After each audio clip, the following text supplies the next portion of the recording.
ദാവീദിൻ്റെ ഒരു സങ്കീർത്തനം. ദൈവമില്ല എന്ന് മൂഢൻ തൻ്റെ ഹൃദയത്തിൽ പറയുന്നു. അവർ വഷളന്മാരായി മ്ലേച്ഛത പ്രവർത്തിക്കുന്നു.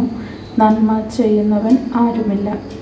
ദൈവത്തെ അന്വേഷിക്കുന്ന ബുദ്ധിമാനുണ്ടോ എന്ന് കാണുവാൻ യഹോവ സ്വർഗത്തിൽ നിന്ന് മനുഷ്യപുത്രന്മാരെ നോക്കുന്നു.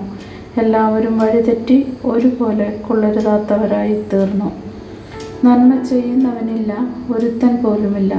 നീതികേട് പ്രവർത്തിക്കുന്നവർ ആരും അറിയുന്നില്ലയോ?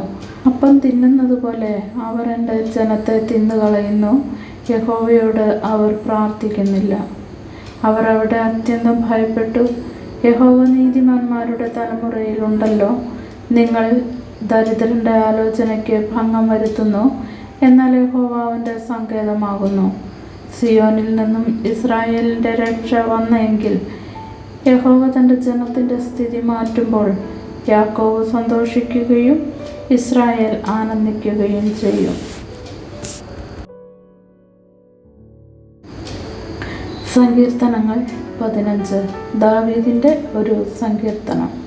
യഹോവേ, നിന്റെ കൂടാരത്തിൽ ആര് പാർക്കും? നിന്റെ വിശുദ്ധ പർവ്വതത്തിൽ ആര് വസിക്കും?